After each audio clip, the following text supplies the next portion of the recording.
आज हम लोग सर्कुलेशन यानी कि वहन के बारे में पढ़ेंगे। ठीक है, तो देखिए सर्कुलेशन बेसिक होता क्या है कि जैसा हम आपको डाइजेस्ट भी पढ़ा चुके हैं, सर्कुलेशन यानी कि श्वसन भी पढ़ा चुके हैं, रेस्पिरेशन। तो देखिए इनमें वहन का कार्य कहाँ से आ जाएगा। जैसे हम आप लोग को बताए थे कि मनुष्यों में जो है ऑक्सीजन और कार्बन डाइऑक्साइड इसका वहन होते रहता है। ऑक्सीजन कहाँ से आएगा, ऑक्सीजन फेफड़ा से लेके और कहाँ तक, सेल तक, कोशिका तक। ठीक, और फिर कोशिका में जब ऊर्जा यानी कि पोषण का कार्य पूरा हो जाता है तो क्या निकलता है, कार्बन डाइऑक्साइड। तो उस कार्बन डाइऑक्साइड को फिर कहाँ तक, फिर फेफड़े तक लेके आना है, फेफड़ा तक। इसको लाने में ये जो क्रिया हो रही है इसी को वहन कहते हैं। ठीक, एक वहन यहाँ पे दिख गया। दूसरा वहन क्या बताए थे कि जो छोटी आंत थी, छोटी आंत। ठीक, छोटी आंत का क्या काम था, छोटी आंत से पोषक पदार्थों को एकत्रित कर लिया जाता था, यानी कि छोटी आंत से उसको एकत्रित कर लिया जाता था और इन पोषक पदार्थों को फिर सेल तक पहुंचाना, यहाँ भी एक सर्कुलेशन यानी कि वहन का कार्य होता है मनुष्य शरीर के अंदर। ठीक ना। तो बेसिकली किसी भी जीव जंतु के अंदर हम लोग अगर कोई पूछे कि वहन की डिफिनीशन क्या है तो क्या दे सकते हैं, किसी भी जीव जंतु के अंदर कार्बन डाइऑक्साइड और ऑक्सीजन को ट्रांसफर करना तथा पोषक पदार्थों को एक स्थान से दूसरे स्थान तक ले जाने की क्रिया को वहन कह सकते हैं। ठीक ना, तो ये डिफिनीशन था, नोट कर लीजिएगा। ठीक है, तो आगे बात करते हैं कि सर्कुलेशन है क्या। ठीक, अब देखिए सर्कुलेशन मतलब क्या है, बेसिकली उसमें ऑक्सीजन को और कार्बन डाइऑक्साइड को, इन्हीं दोनों गैसों को एक स्थान से दूसरे स्थान तक रिप्लेस करना। ठीक, उसके बाद पोषक पदार्थों को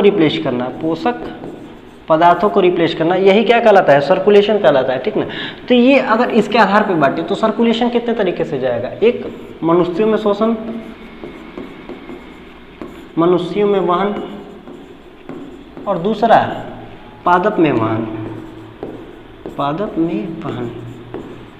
ठीक, आज हम लोग ये मनुष्यों में वहन के बारे में पढ़ेंगे। पादप में वहन बेसिकली हम आप लोग को पढ़ा चुके हैं, लेकिन फिर इसके बाद इसके आगे वाली क्लास में डिस्कस कर देंगे कि पादप में वहन क्या है। पादप में वहन क्या था, जाइलम जो था जड़ से जल और पोषक पदार्थों को कहाँ तक, पत्तियों तक पहुंचाना, और पत्तियों में प्रकाश संश्लेषण की क्रिया के फलस्वरूप जो ऊर्जा बनती है उस ऊर्जा को पूरे शरीर में फैलाने के लिए कौन जिम्मेदार था, फ्लोएम।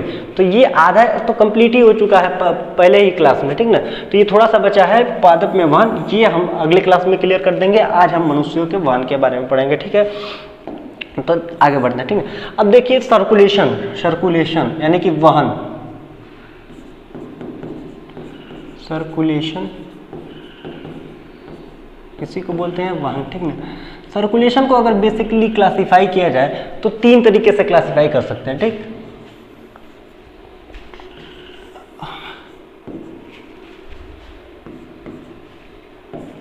पहला देखिए ओपन सर्कुलेटरी सिस्टम, ओपन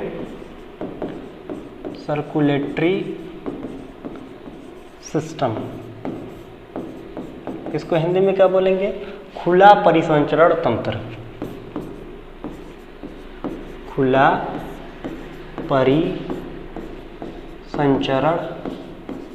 तंत्र। ठीक, दूसरा क्या हो जाता है, क्लोज सर्कुलेटरी सिस्टम,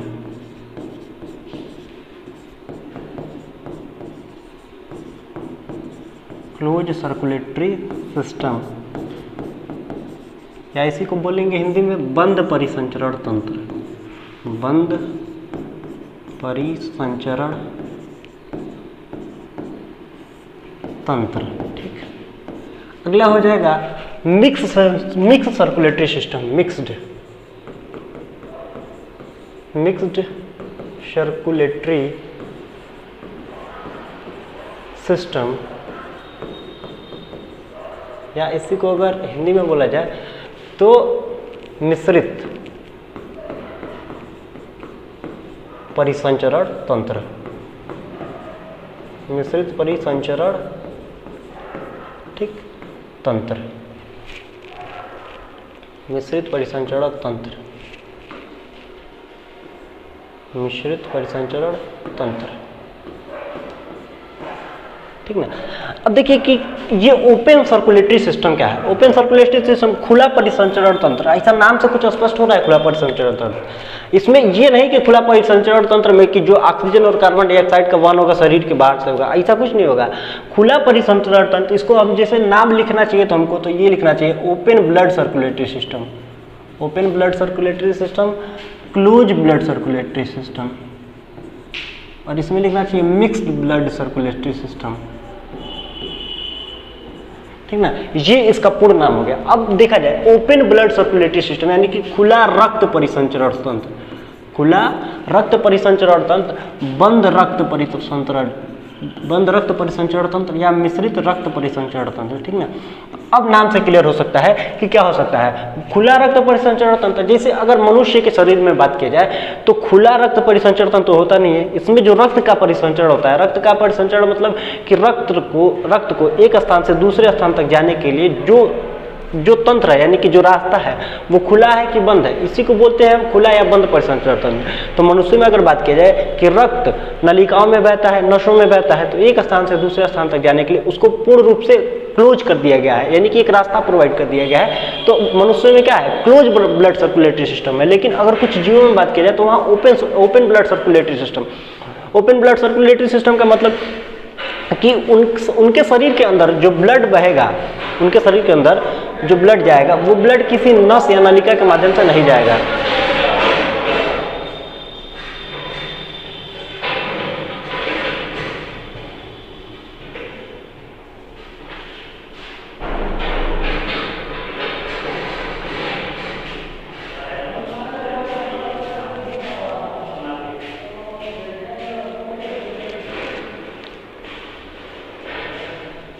ठीक है, तो बात कर रहे थे open blood circulatory system. Open blood circulatory system का मतलब कि उस जो भी जीव है उसके अंदर जो ब्लड का परिसंचरण होगा, यानी कि ब्लड एक स्थान से दूसरे स्थान तक जो ब्लड का ट्रांसफर होगा वो बंद नलिकाओं के माध्यम से होगा कि खुला नलिकाओं के माध्यम से होगा। उसी के आधार पर हम कह सकते हैं खुला ब्लड परिसंचरण तंत्र है या बंद परिसंचरण तंत्र है, ठीक ना। तो देखिए कि कुछ जीव ऐसे होते हैं जिनमें ब्लड का सर्कुलेशन जो होता है वो बिल्कुल खुली अवस्था में होता है, उसमें ना कोई नस कुछ नहीं पाया जाता है, ठीक। और कुछ जीव ऐसे होते हैं जैसे मनुष्य भी हो गया, इनमें अगर ब्लड का प्रवाह होगा तो नसों के माध्यम से होता है, ठीक ना। तो वही अगर ब्लड के माध्यम से देखा जाए तो परिसंचरण तंत्र तीन प्रकार के, open blood circulatory system, close blood circulatory system और मिक्स ब्लड सर्कुलेटरी सिस्टम, ठीक ना। तो देखिए ये अगर close blood open blood circulatory system की बात की जाए तो किसमें होगा, एग्जाम्पल के तौर पे ले लेते हैं तिलचट्टा। देखिए पहले समझ लीजिए कि होता क्या है, ये किसके अंदर होगा, ठीक ना। अब देखिए ओपन ब्लड सर्कुलेटरी सिस्टम है तो एक आप लोग को बात समझ में आनी चाहिए कि ओपन ब्लड यानी कि जो ब्लड बह रहा है वो किसी नस के माध्यम से नहीं बह रहा है। जब ब्लड नस के माध्यम से नहीं बहेगा, जैसे मान लीजिए कि जब पानी हम किसी पाइप के माध्यम से ले जाते हैं, पाइप का डाया चौड़ा होता है यानी कि पाइप मोटा रहता है तो पानी धीरे जाता है। अब वो जब पाइप को दबा देते हैं तो क्या हो जाता है, एरिया उसका कम हो जाता है, तो पानी क्या हो जाता है, तेज प्रेशर से निकलता है। तो मनुष्य का ब्लड जो है वो पाइप यानी कि नलिकाओं के माध्यम से जाएगा तो किसके ज़्यादा उसमें प्रेशर रहेगा। लेकिन अगर खुला परिसंचरण तंत्र बोला जाए तो इसमें नस पाया ही नहीं जाएगा, और जब नस नहीं पाया जाएगा तो इसमें जो ब्लड का फ्लो होगा वो क्या तेज होगा, नहीं होगा। क्यों, क्योंकि यहाँ पे एरिया बहुत है, एरिया बहुत है और वेलोसिटी एरिया पे ही डिपेंड करेगी, ठीक ना। तो देखिए इसमें क्या हो जाएगा, इसमें ब्लड में प्रेशर नहीं रहेगा, यानी कि रक्तचाप नहीं होता है, रक्तचाप नहीं होता है इसमें। किसमें, ओपन ब्लड सर्कुलेटरी सिस्टम में रक्तचाप नहीं होगा। बेसिकली हमको पता है कि जब ब्लड नस के माध्यम से बहेगा नहीं तो उसमें प्रेशर आएगा कहाँ से, तो रक्तचाप नहीं होगा, ठीक है। दूसरी चीज बात की जाए, देखो कि हमें ऊर्जा बनाने के लिए किसकी जरूरत थी, ऑक्सीजन की जरूरत थी। लेकिन ऑक्सीजन प्रचुर मात्रा में मिले तभी ऊर्जा बनेगा। अभी बात किए थे श्वसन में कि अगर ऑक्सीजन का अभाव हो जा रहा है, यानी कि ऑक्सीजन अगर कम मात्रा में मिलता है तो क्या हमारे शरीर में लैक्टिक एसिड जमने लगता है, और लैक्टिक एसिड जमने के कारण शरीर में थकान और बहुत सारी समस्याएं उत्पन्न हो जाती हैं, ठीक ना। तो ब्लड में जो ऑक्सीजन मिल रहा है, ऑक्सीजन प्रचुर मात्रा में मिलना चाहिए, ठीक ना। तो ऑक्सीजन प्रचुर मात्रा में मिलना चाहिए। तो अब मनुष्य का जो सर्कुलेटरी सिस्टम है उसमें ऑक्सीजन और कार्बन डाइऑक्साइड दोनों ब्लड के रास्ते प्रवाहित होते हैं, लेकिन ऑक्सीजन वाला जो ब्लड है वो सेपरेट रहता है। वो ऑक्सीजन वाला ब्लड कार्बन डाइऑक्साइड वाले ब्लड से नहीं मिलेगा। क्यों? क्योंकि उनका रास्ता फिक्स रहता है। लेकिन अगर ओपन सर्कुलेटरी सिस्टम की बात की जाए तो इसमें देखो, ओपन सर्कुलेटरी सिस्टम का मतलब कि इसमें कोई नस नहीं है। अगर मान लेते ये किसी का शरीर है, किसी जीव का शरीर है, जीव ऐसा थोड़ी ना रहेगा, मान लेते ये किसी जीव का शरीर है, ठीक ना, और इसमें ओपन ब्लड सर्कुलेटरी सिस्टम है। ओपन ब्लड सर्कुलेटरी सिस्टम मतलब क्या हो जाएगा कि इसमें कोई भी नस उस नहीं पाया जाएगा। जब कोई नस नहीं पाया जाएगा तो ब्लड, चाहे वो ऑक्सीजन वाला ब्लड हो चाहे कार्बन डाइऑक्साइड वाला ब्लड हो, वो सब एक ही रास्ते के माध्यम से जाएगा, यानी कि सब एक टंकी के माध्यम से। ऑक्सीजन वाला ब्लड हो वो भी यही में आएगा और कार्बन डाइऑक्साइड वाला ब्लड होगा वो भी इसी में आएगा, दोनों आके मिक्स हो जाएगा। जब मिक्सिंग हो जाएगा तो आपको क्या पता है, वहाँ पे ऑक्सीजन का अभाव हो जाएगा, यानी कि प्रचुर मात्रा में ऑक्सीजन नहीं मिलेगा, ठीक। तो इसमें क्या होता है, इसमें कि क्लोड, इसमें जो होता है ऑक्सीजन वाला, ऑक्सीजन युक्त ब्लड, ऑक्सीजन युक्त रक्त तथा कार्बन डाइऑक्साइड युक्त रक्त मिल जाते हैं, ठीक। ऑक्सीजन वाला ब्लड और कार्बन डाइऑक्साइड वाला ब्लड दोनों एक ही में मिक्स हो जाएगा। जब मिक्स हो जाएगा तो इसमें क्या हो जाएगा, जब मिक्स हो जाएगा तो ऑक्सीजन प्रचुर मात्रा में मिलेगा नहीं। जब ऑक्सीजन प्रचुर मात्रा में मिलेगा नहीं तो हमें ऊर्जा प्रचुर मात्रा में नहीं मिलेगा। ऊर्जा प्रचुर मात्रा में नहीं मिलेगा तो हमें टेम्परेचर जो है वो टेम्परेचर प्रचुर मात्रा में नहीं मिलेगा, ठीक। और जब टेम्परेचर प्रचुर मात्रा में नहीं मिलेगा तो आप लोगों को यहाँ से क्या पता चल रहा है कि ऐसे जीव जिनका टेम्परेचर प्रचुर मात्रा में नहीं मिलता है, यानी कि इसमें वो सारे जीव आएंगे जिनका टेम्परेचर क्या होता है, वातावरण पर निर्भर होता है, ठीक ना। देखिए कि इसमें कौन कौन से जीव आ जाएंगे। देखिए पहली बात एक और इसमें समझ लीजिए कि अगर इसमें अगर वाह्य कंकाल वाले, देखिए इसमें वाह्य कंकाल वाले, वाह्य कंकाल वाले जीव होते हैं। वाह्य कंकाल वाले जीव क्या बोले हैं, वाह्य कंकाल वाले जीव जिसमें वाह्य कंकाल होगा, बाहर कंकाल होगा, ठीक। जब बाहर कंकाल होगा तो अंदर नस देने का जरूरत नहीं है, ठीक। देखिए जब बाहर कंकाल हो जाएगा, अंदर नस है नहीं तो इसके शरीर को प्रोटेक्शन भी मिलेगा कि नहीं मिलेगा, इस पर कोई भी लोड लगेगा बाहर से तो ये जल्दी मरेगा भी नहीं, क्योंकि ये क्या है, कंकाल है और कंकाल रजिस्ट करेगा, ठीक ना। तो ये जो ब्लड का सर्कुलेशन है इसमें होता रहेगा, तो इसमें नस तो पाया नहीं जाएगा, ठीक ना। तो ये इस पे हेल्प करता है, ठीक ना, कौन, वाह्य कंकाल, कि अगर इसके अंदर नस नहीं है तो इसे सुरक्षा प्रदान करने के लिए इसका कंकाल किधर रहेगा, बाहर रहेगा, ठीक ना। तो ये किस में पाया जाएगा, ये जनरली एग्जाम्पल के तौर पे हम बता दे रहे हैं, तेल चट्टा को देखे होंगे आप लोग, तेल चट्टा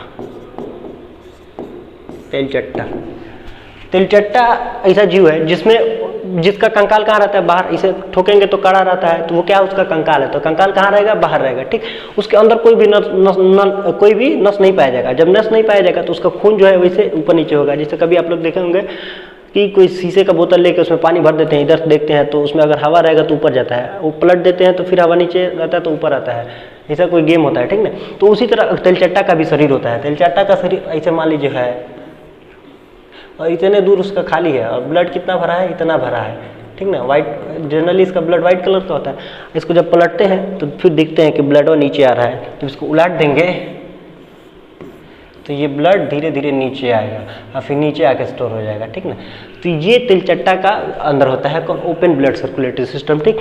क्लोज ब्लड सर्कुलेटरी सिस्टम आप लोगों को समझ में आ ही गया होगा कि क्लोज ब्लड सर्कुलेटरी सिस्टम है क्या।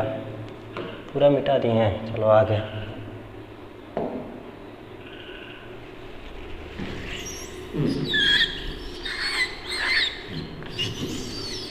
क्लोज ब्लड सर्कुलेटरी सिस्टम क्या है कि इसमें ऑक्सीजन युक्त ब्लड और कार्बन डाइऑक्साइड युक्त ब्लड दोनों मिक्स नहीं होता है। अगर मिक्स हो गया तो ऑक्सीजन का अभाव हो जाएगा, लेकिन जब मिक्स नहीं होगा तो ऑक्सीजन प्रचुर मात्रा में मिलेगा, और जब ऑक्सीजन प्रचुर मात्रा में मिलेगा तो हमारे शरीर को भी ऊर्जा प्रचुर मात्रा में मिलेगी। तो हमारे शरीर का जो तापमान होगा वो वातावरण पे डिपेंड नहीं करेगा, ठीक। और ये क्लोज ब्लड सर्कुलेटरी सिस्टम के बारे में हमें आज पढ़ना है। और ये क्लोज ब्लड सर्कुलेटरी सिस्टम पाया किस में जाता है, मानव में पाया जाता है, ठीक। ऐसे बहुत से हैं जिनमें कंकाल अंदर होता है, आंतरिक कंकाल वाले में आंतरिक कंकाल वाले जीव, आंतरिक कंकाल वाले जीव में पाया जाता है कौन? Close blood circulatory system. और ये जिनके अंदर क्लोज ब्लड सर्कुलेटरी सिस्टम होगा उनके शरीर का तापमान बाहरी वातावरण पे डिपेंड नहीं करेगा, इनके शरीर का तापमान मेंटेन रहेगा, क्योंकि इन्हें ऊर्जा ऑक्सीजन प्रचुर मात्रा में मिल रहा है। जब ऑक्सीजन प्रचुर मात्रा में मिलेगा तो इन्हें ऊर्जा भी प्रचुर मात्रा में मिलेगा, तो इनका जो टेम्परेचर है शरीर का वो बाहरी वातावरण पर डिपेंड नहीं करेगा। मिक्स ब्लड सर्कुलेटरी सिस्टम क्या है देखते हैं। मिक्स ब्लड सर्कुलेटरी सिस्टम क्या है कि इसमें ब्लड कुछ दूर तक, इसमें ब्लड कुछ दूर तक नलिकाओं के माध्यम से जाएगा, यानी कि नसों के माध्यम से, और कुछ दूर तक ब्लड क्या नलिकाओं से बाहर आके मतलब खुले में ब्लड प्रवाह करेगा। कुछ दूर तो नलिकाओं के माध्यम से जाएगा और कुछ दूर ब्लड किस में प्रवाह करेगा? खुले में प्रवाह करेगा। तो वो होता है मिक्स सर्कुलेटरी सिस्टम। ठीक है, देखते हैं मिक्स सर्कुलेटरी सिस्टम में कौन कौन सा आ जाएगा। देखिए मिक्स ब्लड सर्कुलेटरी सिस्टम में आ जाता है मछली,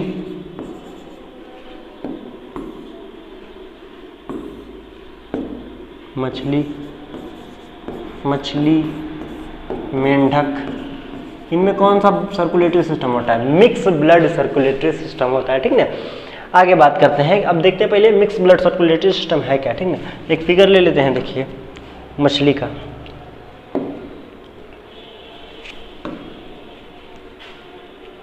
ये रहा,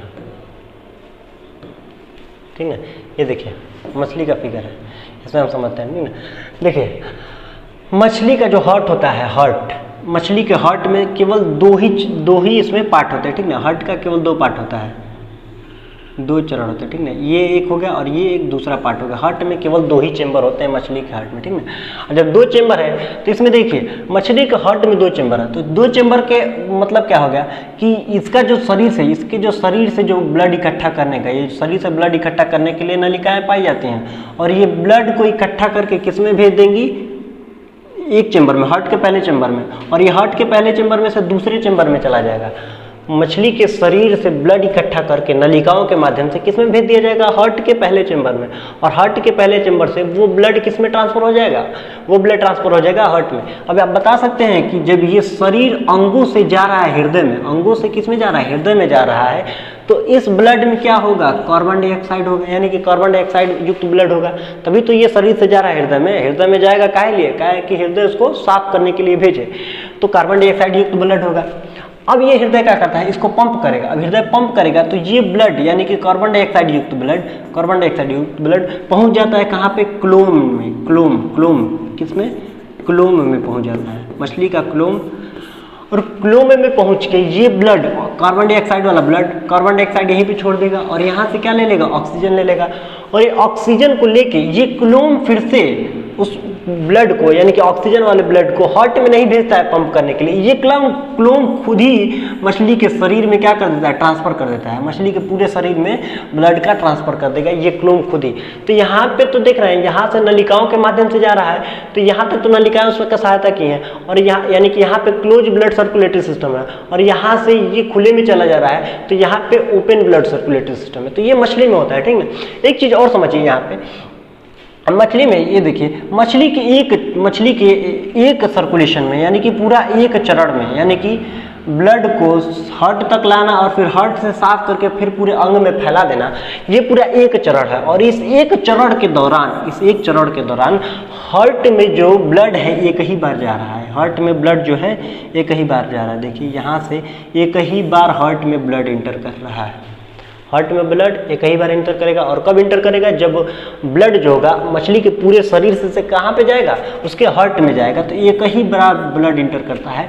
तो अब हम कह सकते हैं कि ऐसा परिसंचरण तंत्र जिसमें हृदय में एक ही बार ब्लड इंटर करता है उसे एकल परिसंचरण कहते हैं, उसे एकल परिसंचरण।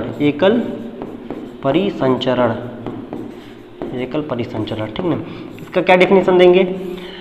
ऐसा परिसंचरण जिसमें ब्लड यानी कि रक्त हृदय में एक ही बार प्रवेश करता है, ऐसा परिसंचरण जिसके एक चक्र में हृदय में ब्लड एक ही बार प्रवेश करता है उसे एकल परिसंचरण तंत्र कहते हैं। ठीक है, अब देखिए द्विपरिसंचरण तंत्र क्या कहलाता है? द्विपरिसंचरण तंत्र, द्विपरिसंचरण तंत्र क्या कहलाएगा? द्विपरिसंचरण तंत्र का डेफिनेशन इसी के माध्यम से दे सकते हैं कि ऐसा परिसंचरण तंत्र जिसके एक चक्र में ब्लड हृदय में 2 बार प्रवेश करता है उसे द्विपरिसंचरण तंत्र कहते हैं। इसमें कौन कौन सा आ जाएगा? कशेरुकी कुछ आ जाते हैं, कशेरुकी कुछ कशेरुकी जो है इसमें आ जाते हैं, ठीक। कुछ कशेरुकी द्विबलड परिसंचरण तंत्र में आ जाएंगे। और हमारा भी अगर हार्ट की बात किया जाए तो हार्ट में हमारे में भी 2 बार ब्लड किसमें एंटर करता है? हार्ट में, ठीक ना। तो देखते हैं आगे हम लोग का बात किया जाए, अगर मनुष्यों में किसका बात किया, देखिए अब ओपन ब्लड सर्कुलेटरी सिस्टम क्या बताते हैं कि ऐसा परिसंचरण तंत्र जिसमें ब्लड के बहने के लिए कोई माध्यम ना हो उसे open blood circulatory system. Close blood circulatory system ऐसा परिसंचरण तंत्र जिसमें ब्लड के वहन करने के लिए एक माध्यम यानी कि नसों का जरूरत पड़े उसे close blood circulatory system. Mix blood circulatory system क्या था? ऐसा परिसंचरण तंत्र जिसमें कुछ दूर तक रक्त जो होता है नलिकाओं के माध्यम से प्रवाहित होता है तथा कुछ दूर तक वो बिना नलिकाओं के प्रवाहित होता है, उसे मिक्स ब्लड सर्कुलेटरी सिस्टम कहते हैं, ठीक। एकल परिसंचरण, द्विपरिसंचरण आप लोग देख लेंगे, ठीक ना। अब देखिए कि हार्ट मनुष्यों के हृदय के पहले अगर हम लोग समझिए कि अगर हृदय के चैम्बर की बात करें, ठीक ना। देखिए हृदय में चैम्बर, हृदय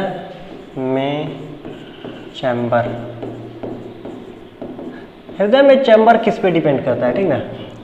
हृदय में चैम्बर जनरली इस बात पे डिपेंड करता है कि वो जो जीव है वो किस प्रकार का जीव है, उस जीव का तापमान, उस जीव के शरीर का तापमान वातावरण के तापमान पर निर्भर कर रहा है या नहीं कर रहा है, ठीक ना। सो अगर इसमें बात की जाए तो इसमें 2 तरीके के जीव आ जाएंगे, ठीक ना। अगर देखिए अगर जीव के शरीर का तापमान वातावरण के तापमान पर निर्भर कर रहा है यानी कि वातावरण के चेंज होने से उसके शरीर का तापमान बार बार चेंज हो जाता है। जैसे मान लीजिए कि देख लिया जाए कि कुछ ऐसे जीव होते हैं कि गर्मी में भी सर्वाइव कर लेते हैं और ठंडी में भी सर्वाइव कर लेते हैं बिना किसी माध्यम के, तो उनका वातावरण, उनका जो शरीर का तापमान होता है वातावरण के हिसाब से चेंज होता रहता है, ठीक ना। अगर सर्दी का मौसम है तो कम वातावरण चाहिए उनके शरीर के लिए, कम तापमान चाहिए उनके शरीर के लिए। गर्मी का मौसम है तो उनके शरीर का तापमान अधिक चाहिए। तो उनका जो तापमान है, शरीर का तापमान किस पे डिपेंड कर रहा है? उनका शरीर का तापमान डिपेंड कर रहा है वातावरण के ऊपर, ठीक ना। तो अब इसमें क्या होता है हृदय का चैम्बर, तो इस ऐसे देखो ऐसे जीव या फिर बोल दिया जाए 3 चैम्बर, हृदय में 3 चैम्बर, हृदय में 3 चैम्बर, हृदय में 3 चैम्बर। देखिए हृदय में 3 चैम्बर का क्या मतलब है कि ऐसे जीव जिनके शरीर का तापमान वातावरण पर निर्भर करता है उनके हृदय में 3 चैम्बर पाए जाते हैं। ऐसे जीव जिनके शरीर का तापमान वातावरण पर निर्भर करता है उनके हृदय में 3 चैम्बर पाए जाते हैं, ठीक है। अभी 3 चैम्बर से क्या मतलब बनता है समझिए कि जब हृदय में 3 चैम्बर होगा तो 3 चैम्बर मान लीजिए 3 चैम्बर मान लेते हृदय में 3 चैम्बर हो गया, ठीक ना। हृदय में जब 3 चैम्बर हो जाएगा तो उनका ऑक्सीजन युक्त ब्लड और कार्बन डाइऑक्साइड युक्त ब्लड दोनों कहीं ना कहीं, पूर्ण रूप से नहीं तो कहीं ना कहीं आंशिक रूप से तो मिलेंगे, कहीं ना कहीं मिलेंगे।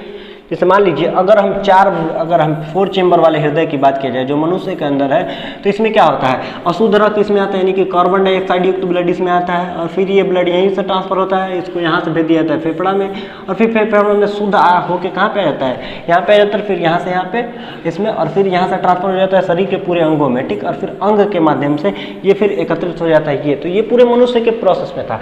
तो मनुष्य के जो था इसमें क्या था, इसमें ऑक्सीजन युक्त ब्लड और कार्बन डाइऑक्साइड युक्त ब्लड कभी भी मिल नहीं रहे थे। मनुष्य के परिसंचरण में ऑक्सीजन युक्त ब्लड और कार्बन डाइऑक्साइड युक्त ब्लड कभी भी एक दूसरे से नहीं मिलते हैं, ठीक। लेकिन अगर वही बात की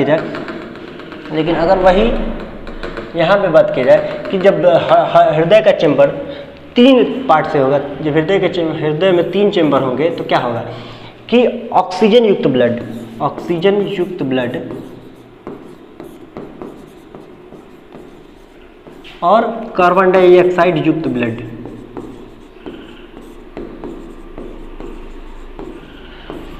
पूर्ण रूप से नहीं तो कहीं ना कहीं आंशिक रूप से तो मिलेंगे, आंशिक रूप से मिलेंगे, आंशिक रूप से मिलेंगे। और जब आंशिक रूप से मिलेंगे तो कहीं ना कहीं इसमें ऑक्सीजन का लॉस होगा, और जब ऑक्सीजन का लॉस होगा तो ऑक्सीजन का अभाव पड़ेगा, ऑक्सीजन की कमी पड़ेगी। ऑक्सीजन की जब कमी पड़ेगी तो इनका ऊर्जा जो पर्याप्त रूप में मिलना चाहिए था वो पर्याप्त रूप में ऊर्जा नहीं मिलेगा। पर्याप्त रूप में अगर ऊर्जा नहीं मिले तो पर्याप्त तापमान नहीं मिलेगा, और जब पर्याप्त तापमान नहीं मिलेगा तो इनका तापमान मौसम के हिसाब से चेंज होता रहेगा, ठीक ना। तो ऐसे जीव जिनके शरीर का तापमान वातावरण के तापमान के हिसाब से चेंज होता रहता है, वो उनके हृदय में 3 चेंबर पाए जाते हैं। जैसे एग्जाम्पल के तौर पे अगर बात किया जाए तो एग्जाम्पल में आते हैं इसमें कुछ सरीसृप जैसे जो सरीसृप में सांप हो गया, छिपकली हो गया, देखिए अब यहाँ से आप लोग समझ भी सकते हैं, सांप और छिपकली है तो उसके शरीर पे तो बाल भी नहीं रहता है। जब बाल नहीं है तो ठंडी में अगर उसका शरीर का तापमान वही चाहिए तो उसके शरीर का तापमान बनाए रखने के लिए बाल की जरूरत पड़ेगी, और इन दोनों के अंदर बाल नहीं पाया जाता है तो क्या इस ठंडी में कपड़ा पहनने जाएंगे? सब नहीं पहनेंगे। सब जब इनके ऊपर बाल भी नहीं है तो इनके शरीर का तापमान मेंटेन भी नहीं रहेगा, तो इनका शरीर का तापमान खुले में रहता है। क्योंकि इनका शरीर एडजस्ट कर लेता है वातावरण के हिसाब से कि ठंडी में ये कम तापमान में भी सर्वाइव कर जाए, ठीक ना। तो सरीसृप आ जाते हैं, कुछ सांप और छिपकली जो होते हैं, इनके हृदय में 3 चेंबर होते हैं, ठीक ना। और हृदय में 4 चेंबर किसमें होंगे कि जिनके शरीर का तापमान वातावरण के प्रभाव में न रहे, उनका शरीर का तापमान हरदम एक जैसा मेंटेन रहे, वो उनके हृदय में क्या हो जाएगा? 4 चेंबर। और 4 चेंबर रहने का फायदा क्या है? ऑक्सीजन युक्त ब्लड और कार्बन डाइऑक्साइड युक्त ब्लड कभी भी एक दूसरे से मिक्स नहीं होंगे, और जब मिक्स नहीं होगा तो उनमें जो ऊर्जा है यानी कि तापमान जो है पर्याप्त रूप में मिलेगा, यानी कि हर समय उनका तापमान, शरीर का अंदर का तापमान मेंटेन रहेगा, ठीक ना। आगे बढ़ते हैं। अब देखिए, अब हम आगे पढ़ेंगे मनुष्यों में परिवहन या मनुष्यों में परिवहन।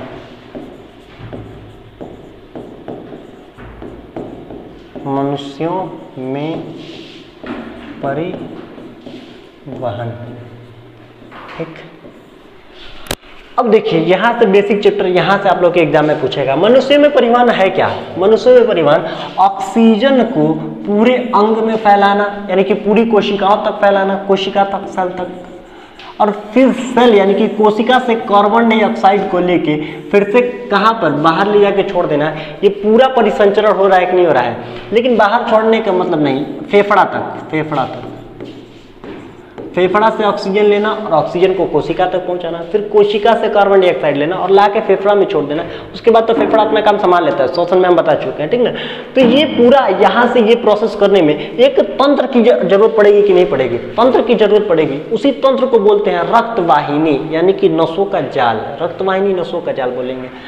और एक और परिसंचरण था, पोषक पदार्थ को कहाँ तक पहुँचाना? कोशिका तक पहुंचाना है, ठीक। पोषक पदार्थों को कोशिका तक पहुंचाना है, यहाँ भी परिसंचरण की जरूरत पड़ेगी। तो मनुष्यों में परिसंचरण कौन करेगा? जो मनुष्य के शरीर में चारों तरफ घूमेगा। और मनुष्य के शरीर में चारों तरफ कौन घूमता है? ब्लड घूमता है, ब्लड यानी कि रक्त घूमता है, और रक्त ही इन सब के परिसंचरण का काम करता है, ठीक है। अब एक चीज समझिए कि रक्त है तो रक्त के पास तो गाड़ी वाड़ी तो लिया नहीं है कि उसके पास वेलोसिटी है, प्रेशर है, जहाँ मन तहाँ चला जाएगा। कोई ढकेलने वाला चीज नहीं चाहिए, तो ढकेलने का काम कौन करेगा? मोटर। जैसे हम क्या बताए थे कि मनुष्य का शरीर में जो फेफड़ा होता है, वो फेफड़ा किसका काम करता है? टंकी का काम करता है। और इस टंकी में क्या आके स्टोर होता है? ऑक्सीजन स्टोर होता है, और ये ऑक्सीजन स्टोर होता है और फिर इसमें ला के कार्बन डाइऑक्साइड छोड़ दिया जाता है, और ये कार्बन डाइऑक्साइड को फिर यहीं से बाहर निकल जाता है। तो मनुष्य का जो फेफड़ा है वो जनरली बेसिकली है क्या? एक टंकी है, और इस टंकी तक ब्लड को पहुंचाने के लिए कोई माध्यम चाहिए कि नहीं माध्यम चाहिए? तो जैसे पानी को टंकी में पहुंचाने के लिए मोटर की जरूरत पड़ती है, उसी तरह मनुष्य के शरीर में ब्लड को फेफड़ा तक पहुंचाने के लिए हृदय की जरूरत पड़ती है। हृदय समझिए कि एक क्या है? मोटर है, जो क्या करेगा? हृदय का कोई काम नहीं है, हृदय का खाली क्या काम करना है? पंप करना, मतलब ढकेलना किसी को, खाली ढकेलना, यही हृदय का काम है। क्या करना? पंप करना, ठीक। तो हृदय समझ में आ गया, ठीक ना। अब हृदय के बारे में समझते हैं कि मनुष्य में हृदय क्या है। देखिए, मनुष्य में परिसंचरण के लिए क्या क्या जरूरी है? परिसंचरण के लिए हृदय जरूरी है और रक्तवाहिनी जरूरी है, रक्तवाहिनी। रक्त वाहिनी, यही दो बेसिकली हैं, एक हृदय और एक रक्त वाहिनी। हृदय क्या करेगा, पंप करेगा, और रक्त वाहिनी क्या करेंगी, रक्त को रास्ता प्रदान करेंगी कोशिका तक जाने में, या फिर कोशिका से फेफड़ा तक आने में रक्त वाहिनी क्या करेंगी, रास्ता प्रदान करेंगे, ठीक ना। अब पहले रक्त वाहिनी के बारे में समझ सकते हैं। रक्त वाहिनी, हेडिंग डालते हैं रक्त वाहिनी। रक्त वाहिनी, रक्त वाहिनी बेसिकली कितने तरीके का हो, रक्त वाहिनी मनुष्य के शरीर के अंदर रक्त वाहिनी दो ही तरीके के, यानी कि नसें जो पाई जाती हैं मनुष्य के शरीर के अंदर दो ही तरीके की नसें पाई जाती हैं। एक या तो धमनी होगा और दूसरा सिरा हो सकता है, दूसरा सिरा हो सकता है। अब देखिए कई लोगों को कन्फ्यूजन रहता है कि धमनी और सिरा कहाँ पे पाया जाएगा, किसका काम क्या है, ठीक ना।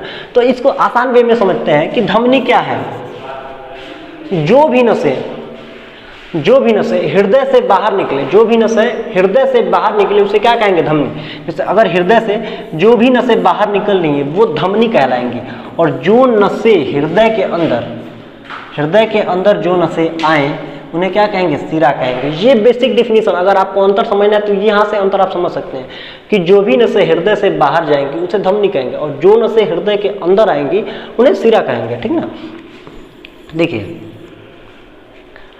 धमनी है क्या, ठीक, धमनी का क्लासिफिकेशन क्या है। देखिए अब ये क्या करेगा, हृदय से बाहर जा रहा है, क्या कर रहा है, हृदय से बाहर। तो हृदय से बाहर कौन जाएगा, हृदय से बाहर वह जाएगा जो रक्त को कहाँ तक, यानी कि ऑक्सीजन को कहाँ तक पहुँचा दे, अंग तक पहुँचा दे। और ऑक्सीजन को अंग तक पहुँचाना यानी कि ऑक्सीजन युक्त ब्लड लेके जा रहा है, और ऑक्सीजन युक्त ब्लड को ही क्या बोलते हैं, शुद्ध रक्त बोलते हैं। क्या बोलते हैं, शुद्ध रक्त।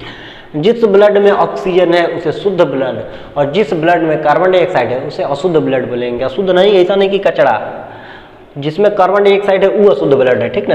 तो देखिए फिर जिसमें ऑक्सीजन है वो शुद्ध ब्लड, और जिसमें कार्बन डाइऑक्साइड है वो अशुद्ध ब्लड। तो धमनी को कैसे समझेंगे, ठीक ना। देखिए धमनी, यह रक्त को मत कहिए, ये ऑक्सीजन को, यह ऑक्सीजन को,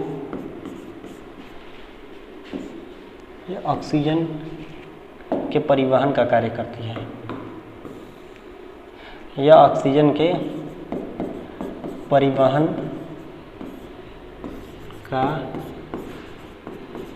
कार्य करती, यह ऑक्सीजन के परिवहन का काम करेगी, ऑक्सीजन को पहुंचाएगी अंग तक, और फिर अंग से ऑक्सीजन अंग में क्या हो जाएगा, यानी कि अंग क्या है, अंग मतलब कोशिका तक ऑक्सीजन को पहुंचाएगी, और फिर वहाँ पे ऑक्सीजन का क्या हो जाएगा, ऑक्सीजन से ऊर्जा बना लिया जाएगा। फिर वहाँ पे कार्बन डाइऑक्साइड बचेगा, उस कार्बन डाइऑक्साइड को अंग तक लाना, उसका काम कौन करेगा, सिरा। तो ये कार्बन डाइऑक्साइड के परिवहन का काम कौन करेगा, कार्बन डाइऑक्साइड के परिवहन का कार्य करता है, कार्बन डाइऑक्साइड के परिवहन का कार्य करेगा, ठीक ना। अगला देखिए, ये जो धमनी होता है ये बेसिकली लाल कलर की पाई जाती है, ठीक ना। यह लाल होते हैं, लाल रंग के होते हैं, लाल रंग के होते हैं तथा अधिक गहराई पर पाए जाते हैं। इसको समझते हैं, लाल रंग का है तो रंग में तो कोई डिफरेंस नहीं है, गहराई पे क्यों पाया जाता है ये समझिए। तो देखिए कि ब्लड जब किसी चीज को पंप करेगा, आप लोग ब्लड प्रेशर भी सुने होंगे, 120/80 होता है, यानी कि 120 पे क्या करता है, भेजता है, और 180 पे क्या करेगा, रिसीव करेगा। यानी कि जब भेज रहा है तो प्रेशर तगड़ा है, और अगर जो हम धमनी को बाहर यहाँ पे ला दें बाहर, तो अगर यहाँ पे प्रेशर तेज हो जाएगा और यहाँ की कुछ जो अंग है, यहाँ के अंग यानी कि यहाँ की कोशिका अगर नाजुक पड़ जाए तो ये ब्लड जो है कहाँ बाहर निकल जाएगा। तो इसीलिए इसको अंदर रहेगा तो इस पर क्या पड़ेगा, देखिए कि ये एक पाइप है, ठीक।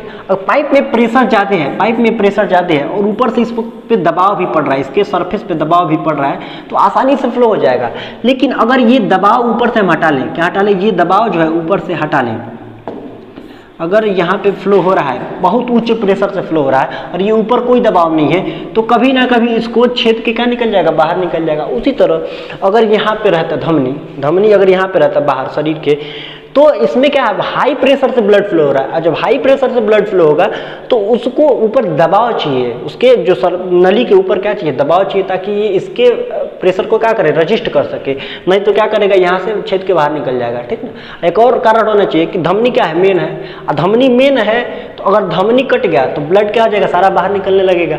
तो धमनी मेन है क्योंकि वो शुद्ध रक्त लेके जाता है, तो अगर बाहर रहेगा तो किसी भी चोट में कट जाएगा जल्दी, जल्दी कटेगा तो जल्दी मर जाएंगे। इसलिए धमनी को कहाँ रखे भगवान, अंदर रखे हैं। ठीक ना।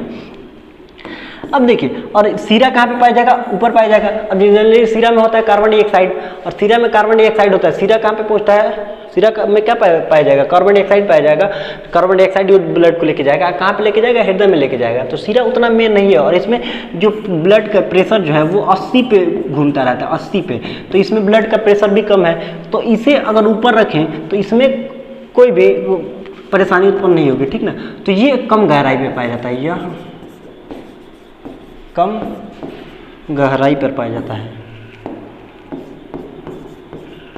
यह कम गहराई पर पाया जाता है। पहली बात तो कम गहराई पे पाया जाएगा। और इसका रंग क्या होता है, इसका रंग हल्का नीला कलर का, नीला होता है, इसका रंग नीला होता है, नीला होता है। ठीक। धमनी, और इसमें सबसे मेन कौन है, धमनी, क्योंकि ये ऑक्सीजन का ट्रांसफर कर रहा है। और सब थोड़ा सा कम मेन बोला जाए तो सिरा है। ठीक ना। कोई भी छेड़छाड़ धमनी बर्दाश्त नहीं करेगा, लेकिन सिरा जो है थोड़ा बहुत छेड़छाड़ बर्दाश्त कर सकता है। अगर कोनो सोच लिया कि नहीं हमको धमनी को छेड़ना है, तब तो गया। कैसे कि अगर जो डॉक्टर भी होता है वो सिरिंज जब लगाता है नस में, तो वो धमनी में नहीं लगाता है। अगर धमनी में लगाएगा, क्योंकि धमनी में प्रेशर जाते हैं, तो जितना प्रेशर से सिरिंज से दवा नहीं भरेगा, उससे ज़्यादा प्रेशर से ब्लड आने लगेगा। तो इसीलिए वो जब भी ब्लड लगाएगा तो किसमें, जब भी वो सिरिंज लगाएगा तो किसमें लगाएगा, सिरा में लगाएगा। और इसका एक बेनिफिट भी है, एक तो इसमें प्रेशर कम है, प्रेशर कम है तो आसानी से उसमें सिरिंज लगा सकता है। दूसरी बात कि जो सिरा होता है ये सीधे दवा को लेके कहाँ पहुँचेगा, हृदय में पहुँचेगा। और जब हृदय में पहुँचेगा तो हृदय जो होगा वो उस दवा को पूरे ब्लड में मिला देगा, और जब ब्लड में मिला देगा और फिर हृदय इसको भेजेगा फेफड़ा तक, ब्लड शुद्ध होकर आएगा तो यहाँ तक फेफड़ा तक दवा पहुँचेगा, अगर फेफड़े का दवा है तो। और फिर इस ब्लड को कहाँ पर भेजेगा, पूरे अंग में भेजेगा, तो वहाँ से आसानी से ट्रांसफर भी हो सकता है और जल्दी ट्रांसफर हो जाएगा, सिरा में भेजेगा। तो अगर धमनी में भेजे तो पहली बात तो प्रेशर ज़्यादा है। ठीक ना। तो यही इसका बेनिफिट हो जाता है सिरिंज लगाने का, कि इसको सिरा में लगाया जाए। ठीक। आगे देखते हैं कि कार्बन डाइऑक्साइड का परिवहन करता है, ये ऑक्सीजन का परिवहन करता है, ये कार्बन डाइऑक्साइड का परिवहन करता है। ये लाल रंग का होता है, ये नीले रंग का होता है। ये अधिक गहराई पे पाया जाता है, ये कम गहराई पे पाया जाता है। एक और चीज़ समझिए, इसमें वाल्व नहीं पाए जाते हैं, इसमें वाल्व नहीं पाए जाते हैं।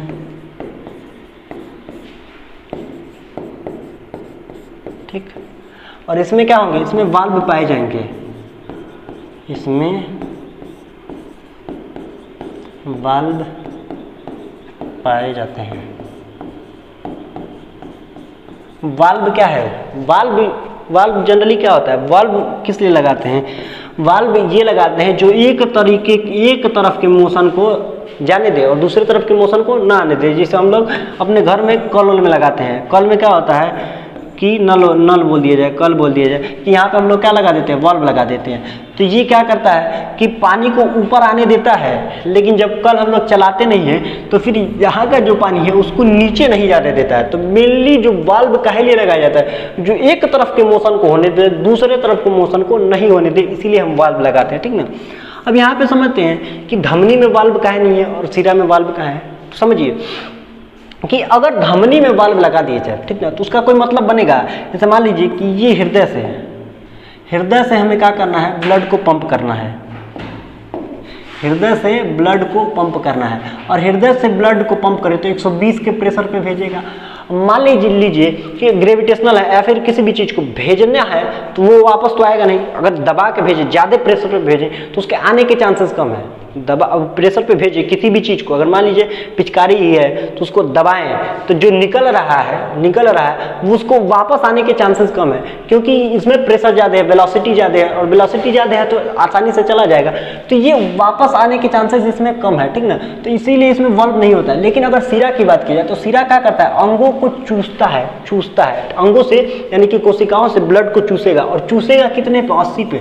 अब देख रहे हैं यहाँ पे 120 था, यहाँ पे 80 है, तो यहाँ पे प्रेशर भी कम है, और दूसरी बात यहाँ पे चूसा जा रहा है।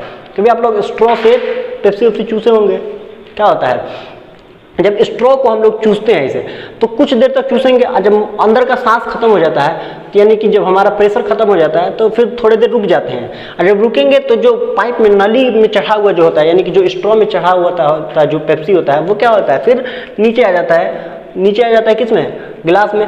तो लोग कहते हैं वही में थूक रहा है, वही में पी रहा है। तो इसमें वाल्व लगाना जरूरी है, कहाँ से कि अगर वाल्व ना लगाएं, जैसे देखिए वाल्व ना लगाएं, पहली बात तो इसको चूस रहे हैं, ठीक ना। दूसरी बात, अगर इसको चूस रहे हैं तो अगर इसका प्रेशर खत्म हो गया, मान लेते प्रेशर जनरली खत्म नहीं होता है, लेकिन अगर किसी भी चीज़ को चूसे तो एक तो कम प्रेशर से आएगा।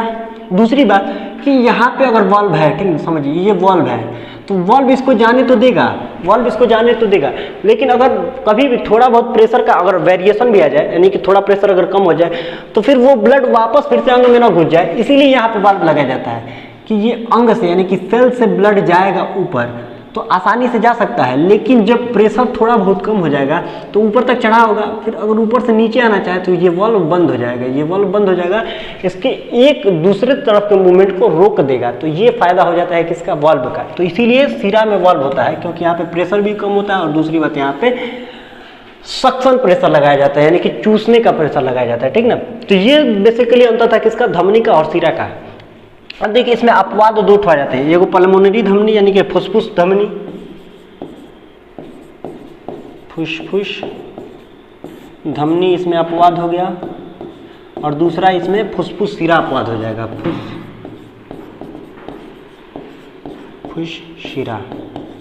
फुसफुस सिरा, दो चीज इसमें अपवाद हो जाएगा, ठीक ना।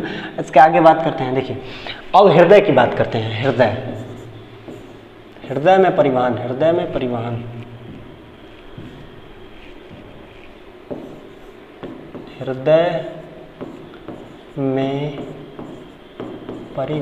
पहले हृदय में परिवहन से पहले हम लोग ये समझ लेते हैं, हृदय में परिवहन पहले समझ लेते हैं।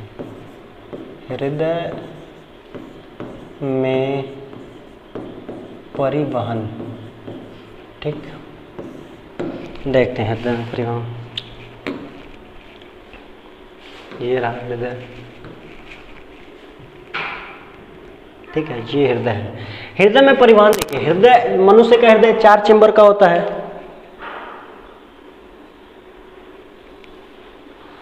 मनुष्य के हृदय में 4 चेंबर होता है, ठीक ना। पहला चेंबर इसको बोलते हैं दायां अलिंद। देखिए हृदय में जो होता है, एक छोटा सा चीज छूट गया था पीछे वाले में, देखिए ये जो धमनी होता है ये मोटा होता है, यह मोटा होता है। क्यों मोटा है, क्योंकि इसमें प्रेशर ज़्यादा है, और ज़्यादा प्रेशर है तो इसमें रजिस्ट करने के लिए मोटाई भी ज़्यादा रहना चाहिए। और ये पतला होता है, यह अपेक्षाकृत पतला होता है,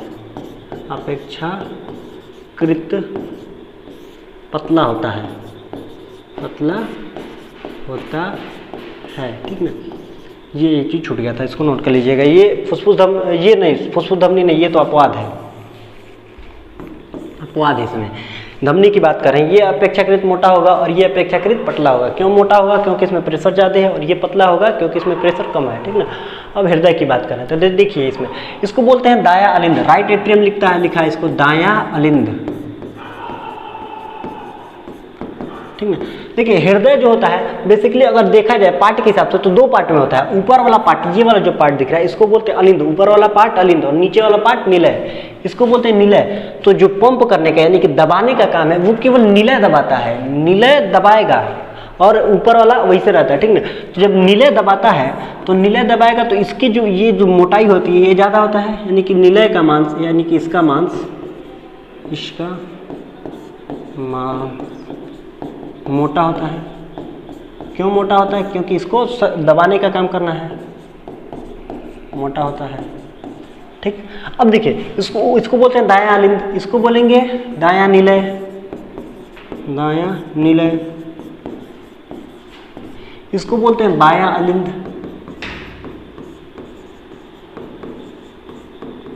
और इसको बोलेंगे बायां निलय, बायां निलय, ठीक ना। दो पार्ट में बांटते हैं, अलिंद और निलय। निलय ही दबाता है तो इसीलिए उसका मांस मोटा होगा, यानी कि जो सक्शन करने का काम है किसका है, निलय का है। इसको 4 पार्ट में, यानी कि मनुष्य के हृदय में 4 चेंबर होता है, दायां अलिंद, बायां अलिंद, दायां अलिंद, बायां अलिंद, दायां निलय, बायां निलय। अब देखिए इसमें क्या है, जनरली देखिए कि ये जो है नस, ये वाली नस है सिरा, ये वाली नस सिरा है, ठीक ना, ये सिरा है। और सिरा करती क्या है, सिरा पूरी कोशिकाओं से कार्बन डाइऑक्साइड वाली ब्लड को एकत्रित करके हृदय के दायां अलिंद में लाती है। ध्यान से सुनिएगा, इसको नोट लिख भी सकते हैं आप लोग परीक्षा में, या लिखेंगे इसी चीज को, ठीक ना। ये जो सिरा होता है, सिरा क्या करता है, कोशिकाओं से कार्बन डाइऑक्साइड युक्त ब्लड को लेके और दायां अलिंद में भेज देता है। किसमें भेजेगा, दायां अलिंद में भेजेगा, ठीक ना। और जब दायां अलिंद में भेज दिया तो यहाँ पे क्या आ गया, कार्बन डाइऑक्साइड युक्त ब्लड आ गया। ये कार्बन डाइऑक्साइड युक्त ब्लड को यहाँ पे एक वाल्व लगा हुआ है, वाल्व, इसको बोलते हैं त्रिवल्सनीय कपाट, त्रिवल्सनीय कपाट, इसको क्या बोलेंगे, त्रिवल्सनीय कपाट बोलेंगे, ठीक ना। ये भी वॉल्व है, तो ये वॉल्व है तो इस तरीके से है, तो केवल इसी डायरेक्शन में खुलेगा, ऊपर तो खुलेगा नहीं। तो यहाँ पे जब कार्बन डाइऑक्साइड युक्त ब्लड आ जाएगा सिरा के माध्यम से, तो इस ब्लड को किस में भेज देगा, ये दायां निलय में भेज देगा। किस में भेज देगा, दायां निलय में। और जब दायां निलय में ब्लड आ जाएगा तो ये वॉल्व जो है, यानी कि जो त्रिवल्सनीय कपाट है, ये क्या हो जाएगा, बंद हो जाएगा, त्रिवल्सनीय कपाट बंद हो जाएगा, ठीक ना। तो अब जो ब्लड है, यानी कि कार्बन डाइऑक्साइड युक्त ब्लड है, कहाँ पे आ गया, दायां निलय में आ गया। अब देखिए जब ये त्रिवल्सनीय कपाट बंद हो गया, अब क्या करेगा, ये जो है इसको बोलते हैं देखो पल्मोनरी वॉल्व, यानी कि पल्मोनरी वॉल्व बोलते हैं, ठीक ना, पल्मोनरी वॉल्व। अब क्या करेगा, यहाँ पे कार्बन डाइऑक्साइड युक्त ब्लड आ गया, अब हृदय क्या करेगा, पंप करेगा। और जब हृदय पंप करेगा तो ये पल्मोनरी वॉल्व है खुल जाएगा, और ये पल्मोनरी वॉल्व जो खुलेगा तो ये ब्लड, यानी कि कार्बन डाइऑक्साइड युक्त ब्लड, ये कहाँ पे चला जाएगा, इधर से चला जाएगा, ये फेफड़ा में, बायां वाला फेफड़ा में, और इधर से चला जाएगा दायां वाला फेफड़ा में, दायां फेफड़ा में। फेफड़ा में क्यों भेजा जा रहा है, ताकि ये जाए वहाँ पे कार्बन डाइऑक्साइड छोड़े और वहाँ से ऑक्सीजन लेके शुद्ध होकर वापस आए, ठीक ना। तो ये जो है, ये जो ले जाने का काम करता है, यानी कि ये जो अशुद्ध रक्त को ले जाने का काम करता है। तो अभी हम क्या बताए थे कि जो भी नसें हृदय से बाहर निकले उसे धमनी बोलते हैं, और यहाँ पे ये धमनी है, और धमनी में शुद्ध रक्त बहता है, लेकिन यहाँ पे कौन सा रक्त बह रहा है, अशुद्ध रक्त बह रहा है, क्योंकि अशुद्ध रक्त को ले जा रहा है कहाँ पे, फेफड़ा में ले जा रहा है, इसलिए इसको कौन सा धमनी बोलेंगे, फुसफुस धमनी बोलेंगे, फुसफुस धमनी, फुसफुस धमनी। कंफ्यूजन होता है यहीं पे, फुसफुस धमनी है क्या, धमनी में शुद्ध रक्त बहता है, लेकिन फुसफुस धमनी में अशुद्ध रक्त बहेगा। और फुसफुस धमनी में मूवमेंट किधर की होता है, हृदय से फेफड़ा की तरफ मूवमेंट होता है, ठीक ना। और ये अशुद्ध रक्त को लेके जाता है। अब ये अशुद्ध रक्त कहाँ चला गया, फेफड़ा में चला गया, और फेफड़ा में कहाँ जाएगा, जाके कार्बन डाइऑक्साइड छोड़ेगा, वहाँ से ऑक्सीजन लेगा, और उस ऑक्सीजन को लेके कौन से रास्ते से आएगा, उस ऑक्सीजन को लेके इस रास्ते से आएगा। देखो ये दाहिना वाला फेफड़ा से आ जाएगा, ये बायां वाला फेफड़ा से आ जाएगा, दोनों फेफड़ा से होके शुद्ध रक्त किस में पहुंचेगा, बायां अलिंद में पहुंचेगा। किस में पहुंचेगा, बायां अलिंद में पहुंचेगा। और जब बायां अलिंद में पहुंचेगा तो ये जो वाल्व है, ये वाल्व, इसको देखो मिट्रल वाल्व भी बोलते हैं, मिट्रल वाल्व। और इसका एक और नाम है द्विवल्सनीय कपाट, द्विवल्सनीय कपाट, मिट्रल वाल्व भी बोल सकते हो, द्विवल्सनीय कपाट भी बोल सकते हो। तो जब फेफड़ा से ब्लड शुद्ध होके, यानी कि ऑक्सीजन लेके आएगा, तो किस में आएगा, बायां अलिंद में आएगा। और बायां अलिंद में जब आएगा तो ये जो द्विवल्सनीय कपाट है खुल जाएगा, और ये कपाट खुलने के बाद जो शुद्ध रक्त है कहाँ पे पहुंच जाएगा, शुद्ध रक्त पहुंचेगा बायां निलय में पहुंचेगा, बायां निलय में पहुंच गया। अब देखो एक चीज तो यहाँ पे ध्यान दो कि जो हम क्या बताए थे, जो हृदय की तरफ नसें आती हैं उन्हें सिरा बोलते हैं। तो ये वाली नसें कहाँ से आ रही है, हृदय की तरफ आ रही है, तो सिरा हो जाएगा। और सिरा हो जाएगा, और सिरा में कौन सा रक्त बहता है, अशुद्ध रक्त बहता है, लेकिन ये फेफड़ा से आ रहा है और इसमें शुद्ध रक्त बह रहा है। तो इन दोनों नसों को बोलते हैं फुसफुस सिरा। क्या बोलते हैं, फुसफुस सिरा बोलते हैं। तो फुसफुस सिरा एक ऐसा सिरा है जो सिरा होते हुए भी उसमें शुद्ध रक्त बहता है, और इसमें ब्लड का मूवमेंट किधर की ओर होता है, फेफड़ा से हृदय की तरफ ब्लड का मूवमेंट होता है। तो ये दोनों धमनी और सिरा में अपवाद थे, ठीक ना। ये धमनी है तो धमनी होते हुए भी इसमें अशुद्ध रक्त बहता है, ये सिरा है, सिरा होते हुए भी इसमें शुद्ध रक्त बहता है, ठीक ना। अब ब्लड किस में पहुंच गया, बायां निलय में पहुंच गया है, बायां निलय में पहुंच जाएगा। अब ब्लड को क्या करेगा, ये निलय पंप करेगा, जब निलय पंप करेगा तो ये जो वाल्व खुलेगा एरोटिक वाल्व यानी कि सिरा वाला वाल्व खुल जाएगा, और जब ये सिरा वाला वाल्व खुल जाएगा तो ये सिरा जो है, सॉरी ये धमनी जो है, धमनी, ये जो धमनी है, ये धमनी पूरे शरीर में इस ऑक्सीजन वाले ब्लड को पहुंचा देगा, पूरे शरीर में ऑक्सीजन वाले ब्लड को पहुंचा देगा। तो यही था मनुष्य के हृदय, जिसमें 4 चैम्बर होते हैं। अशुद्ध रक्त पूरे कोशिकाओं के माध्यम से दायां आलिंद में प्रवेश करेगा, दायां आलिंद के बाद ये त्रिवल्सनीय कपाट खुलेगा, त्रिवल्सनीय कपाट से होते हुए किसमें पहुंचेगा, दायां निलय में पहुंचेगा। दायां निलय जब पंप करेगा तो ये ब्लड पल्मोनरी यानी कि फुसफुस धमनी के रास्ते कहाँ पहुंच जाएगा, फेफड़ा में पहुंच जाएगा। फेफड़ा में कार्बन डाइऑक्साइड छोड़ के ऑक्सीजन लेके फिर ये फुसफुस सिरा के माध्यम से बायां आलिंद में पहुंचेगा। बायां आलिंद में पहुंचने के बाद ये द्विवल्सनीय कपाट खुलेगा और ये किस में पहुंच जाएगा, बायां निलय में पहुंच जाएगा। फिर ये निलय पंप करेगा और ये धमनी के माध्यम से पूरे शरीर में शुद्ध ब्लड पहुंच जाएगा। तो ये हृदय में सर्कुलेशन हो गया, ठीक ना। अब देखिए शरीर में सर्कुलेशन कैसे होगा उसके बारे में बात करते हैं।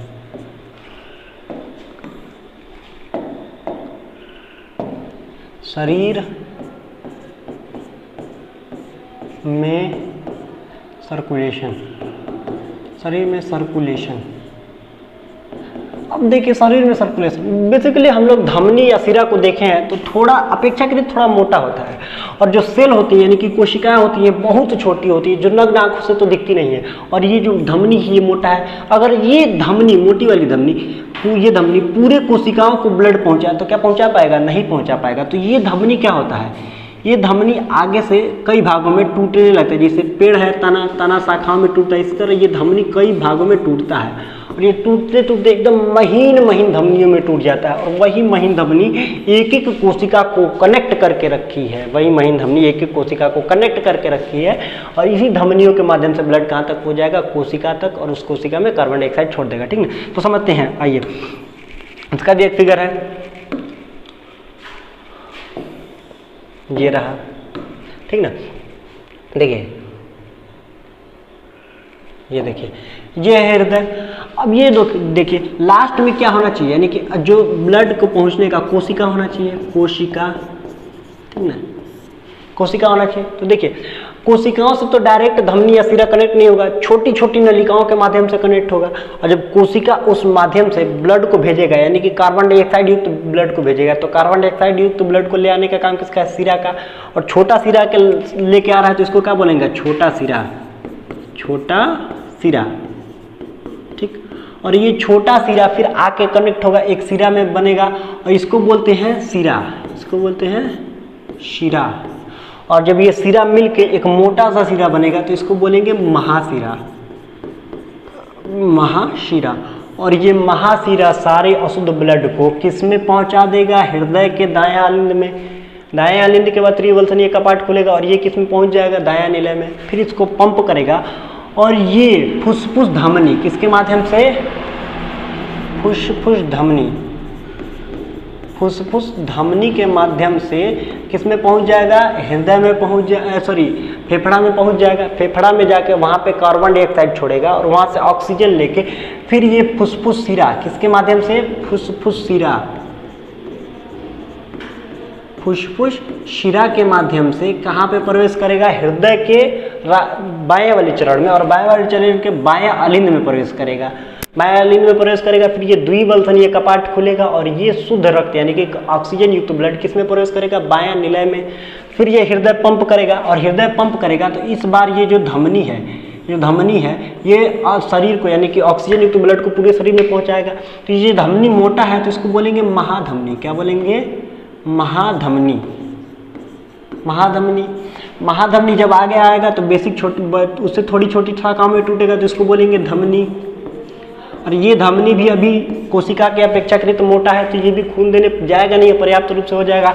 तो ये धमनियां भी कई सारी शाखाओं में टूटेंगी तो फिर उन्हें बोलेंगे छोटी धमनी। क्या बोलेंगे, छोटी धमनी। और फिर ये छोटी धमनी पूरे कोशिकाओं में ब्लड को पहुंचा देगा। तो अगर मनुष्य के शरीर में सर्कुलेशन की बात करें तो कोशिका, कोशिका से सिरा, कोशिका देखिए कोशिका से कार्बन डाइऑक्साइड युक्त ब्लड को लेके जाना है तो छोटा सिरा, सिरा, महासिरा, महासिरा के बाद मायालिन, शरीर हृदय के दायालिन, दायालिन से दायां निलय, फिर दायां निलय से फुसफुस धमनी होते हुए फुसफुस धमनी होते हुए फेफड़ा में, फिर फेफड़ा से फुसफुस सिरा होते हुए कहाँ पे आएगा, बायां अलिंद में, बायां अलिंद के बाद बायां निलय, फिर पंप करेगा तो धमनी, पहले महाधमनी, फिर छोटी धमनी और फिर छोटी धमनी से कोशिका। ये पूरा सर्कुलेशन था। पहले कोशिका से छोटा सिरा, सिरा, फिर महासिरा, ये महासिरा अलिंद हृदय में पहुंचाएगा, हृदय पंप करेगा तो ये फुसफुस धमनी लेके इसको कहाँ पे जाएगा, फेफड़ा में, फेफड़ा में ब्लड शुद्ध हो जाएगा, फिर इसको फुसफुस सिरा के माध्यम से बायां अलिंद में ले आएगा, बायां अलिंद के बाद बायां निलय, फिर पंप करेगा तो महाधमनी, धमनी, फिर छोटी धमनी और फिर कोशिका। तो ये आपका पूरा प्रोसेस खत्म हो गया किसका, मनुष्यों में परिवहन का। कल हम लोग बात करेंगे पादप में परिवहन, ठीक ना। तो कल पादप में परिवहन बात करेंगे, उत्सर्जन के बारे में बात करेंगे, ठीक ना। तो कल आपका ये चैप्टर समाप्त हो जाएगा। आज के लिए धन्यवाद, अगले क्लास में फिर मिलेंगे।